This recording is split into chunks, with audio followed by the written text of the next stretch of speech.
Twisters is yet another sequel, spin-off, remake thing of a beloved 90s movie that we all grew up with. But now that I've seen it in theaters, does it suck? Or are we in for a twist? I'm sorry. Let's talk about Twisters. What's up, my dude? Your friendly neighborhood Tony here. And as I do with all my movie reviews, I'm going to give you a little bit of information about Twisters, who made it, what it's about, all that good stuff. Then I'm going to go into the things I did and did not like about the movie, the pros and cons. And finally, I'll let you know who I think Twisters is for, if anyone. If that kind of thing sounds cool to you, and you want to keep up to speed on all the new big movies coming out, make sure you subscribe. All right, so in Twisters, a retired tornado chaser and meteorologist is persuaded to return to Oklahoma to work with a new team and new technologies. In case you didn't know, Twisters is a disaster flick that is a sequel / spin-off of the 1996 movie Twister. On this one, Joseph Kosinski has a writing credit. He's actually the guy that directed Top Gun Maverick. And another writing credit goes to Mark Smith, who wrote on The Revenant. So a pretty solid crew of writers on there. And directing the movie is Lee Isaac Chung, who wrote and directed Minari, which was nominated for an Academy Award. The movie is rated PG-13 for some intense scenes, a little bit of profanity, and some kind of mild gore. And it runs about 2 hours, which is a little bit longer than the original, but I think probably still a good runtime for a movie like this. Twister stars Daisy Edgar-Jones as the main character. She was in that movie that came out a little while back, Where the Crawdads Sing, which I think is based on a book. You also have Glen Powell in this one, as well as Anthony Ramos and David Cornsweet, who is the new Superman that we're going to be getting. So before we get into my pros and cons, let me kind of tell you my expectations coming into this movie, so that way you kind of know where I'm coming from. So probably like many of you, I had seen the original Twister a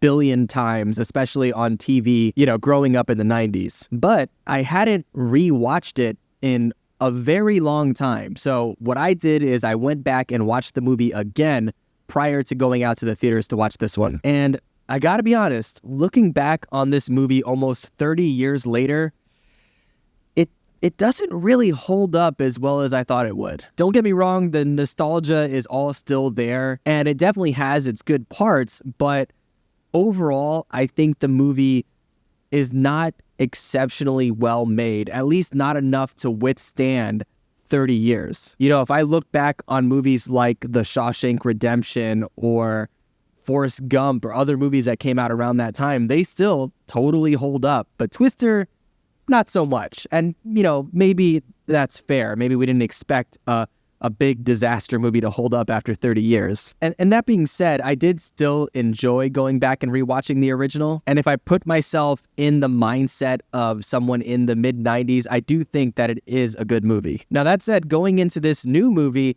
I did not have the highest hopes at all. In fact, most of the remakes and sequels and reboots that I've seen of movies that I loved back in the day just haven't been that great. Of course, there are a couple exceptions to the rule, but for the most part, it hasn't really worked out. And so going into Twisters, I kind of had that sense of, wait and see, and maybe my expectations for it were a bit lower. I do like the cast that's tied to this new movie, and I like the creative team that they have behind it. So yeah, even though I didn't see a need for a remake or a reboot or a sequel or whatever, I can accept that the team itself is good. So at the very least, it should be of high quality or of a reasonable level of quality. But was it?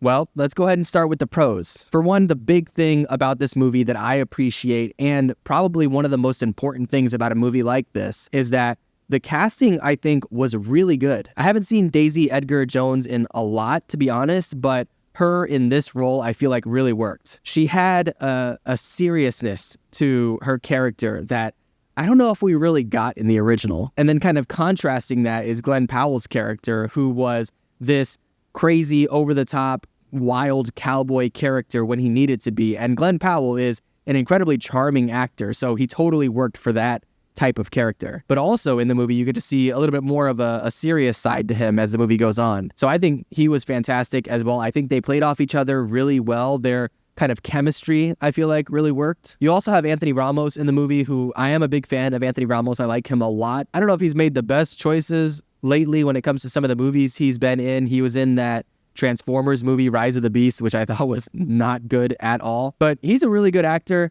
I don't know if they gave him a ton to work with in this movie. He had a couple of scenes here and there, but overall, he definitely wasn't a focal point of the movie. Another character I really liked was kind of a side character, played by Brandon Perea, I think. He is kind of the sidekick to Glen Powell's character, and he doesn't get a lot of screen time, or I guess he gets a fair bit of screen time, but he doesn't get like a development to his story or anything like that. But every time he was on screen, he is totally charismatic and really fun to watch. So I enjoyed seeing him. He was kind of like the Philip Seymour Hoffman character from the first movie, although I will say nobody in this movie is really on Philip Seymour Hoffman's level, even in the way that he was in that first movie. He definitely stands out, and although you can tell they're trying to get that vibe from some other characters here, it's definitely not on his level. Really, the entire cast is good, and the way that the story is written is very well done, which, speaks to the quality of the writers and the director. It's definitely more serious than the OG, and although it's supposed to be this big,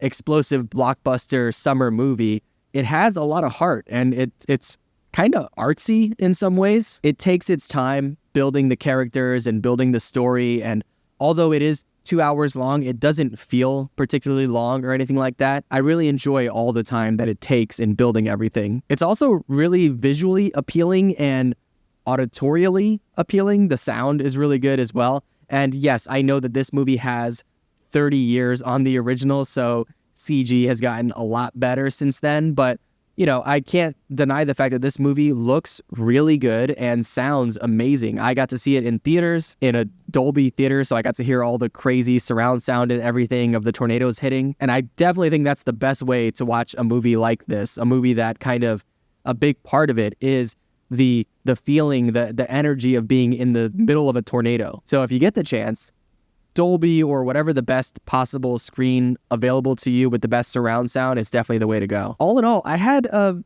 surprisingly good time watching Twisters, but it is by no means a perfect movie, and I definitely have a few issues with it. So let's go ahead and get into those. But before we do, I want to let you know that this video is sponsored by you. That's right. I'm just an independent channel here without any big corporate sponsors or anything like that. So just by watching this review, you're really helping me out. If you want to be super dope and show your support in the easiest possible way, do me a solid and like the video, and maybe drop a comment down below. Let me know, what are some of your favorite disaster movies of all time? I feel like if it counts, which I think it does, I'm going to have to go with Armageddon. But let me know what your favorite is. I'd be curious to hear it. Of course, you can also join as a channel member if you want to help support me financially, or just subscribe for free if you want to keep up to speed on all the new big movies coming out. So either way, whatever you do, I appreciate it. All right, on to the cons. All right, so the biggest con that I can think of, which is probably the big thing that you're going to notice, is that this movie has maybe too many similarities to the original. They do change a few things about how the story goes, but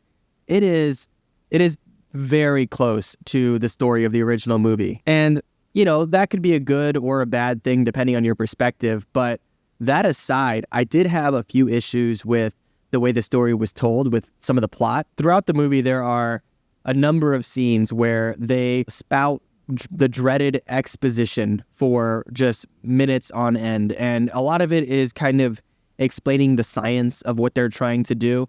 And that's cool. I respect that. But a lot of it in this movie is, of course, science fiction. They're trying to basically dissipate the tornadoes as soon as they start. They're trying to kind of shut them down, which, as far as I know, is not something that we can do right now. I don't know. I'm not some kind of a meteorologist or anything like that. But the point I'm trying to get to is, in a movie like this, you don't have to spend a ton of time explaining how the science works. We don't care. You can just tell us, hey, this does this, and you were like, all right, solid, let's keep it going. And unfortunately, with this movie, they take a lot of time out to just sit there and have one character explain to another character what's going on and how it's supposed to work and why it's not working. And I feel like that kind of just bogs down the movie and takes up some of the runtime that we don't need it to be taken up. Aside from that, there are a number of scenes in the movie where, and I'll try not to spoil anything at all here, but the characters do things that don't make a lot of sense. The only reason they make any sense is if you're just trying to move the plot forward or to create drama. And again, I'm not going to spoil at all what that is, even though it's not really that much of a spoiler. But the fact of the matter is, when you're watching this movie and then a character says, oh, we have to go do this, and you're sitting there in the audience and just logically thinking, no, you don't. Why would you? What? For what reason? And it kind of takes you out of the moment a little bit and makes you realize, oh, well, they have to do it because we need another piece of drama to jump to at this point. So I definitely didn't love that. That felt, just like a little bit of poor writing there. And finally, as far as cons are concerned, I will say that even though, in my personal opinion, I do feel like this is a better movie than the original, I do wonder if it will be as memorable, if this is a movie that people are going to go back and watch time and time again for years to come. And I don't think so. Say what you will about the original. It had some moments that were completely timeless and captivating. Whether it's the scene where the cow flies across in front of the car and then flies back the other way, or the scene where they drive through a house, or any of Philip Seymour Hoffman's scenes in the original movie. Those are all kind of legendary at this point. And I don't know if this new movie has anything like that is going to captivate the audience for the foreseeable future. And I don't know if that's necessarily the fault of the movie, or if that's just where we are nowadays with film in general, where we're getting new movies every week and countless shows and movies on streaming networks. I just don't know if a movie like Twisters is going to have the room to breathe in order to kind of build itself in the way that the original did. But I suppose only time is going to tell on that. So, all right, who do I think Twisters is for? Well, I think if you like the original movie, there's definitely a lot to get out of this one. It's not completely like the original, even though there are some plot points that match up. And there are a couple of nods throughout the movie that, again, I'm not going to spoil, but there are a few things here and there that will remind you of the original. And those can be fun to spot. And as far as disaster movies are concerned, I feel like we haven't had many great ones recently. And this is absolutely one of the better disaster movies that I've seen in a long time. So if that's your cup of tea, if you're into those kind of movies, this one is 100% worth seeing. So if you just want to see a movie where nature wreaks havoc on a bunch of people, or if you're just trying to have a good time at the theaters this summer, I think you're going to enjoy Twisters. But of course, this is all just my thoughts, my opinions. Let me know what you think in the comments below. Are you going to be checking out Twisters in theaters this weekend? And if you've already seen it, let me know what you thought about it. And of course, if you just want to keep up to speed on all the new big movies coming out, make sure you subscribe. All right, my dude, I'll catch you in the next one. Be good.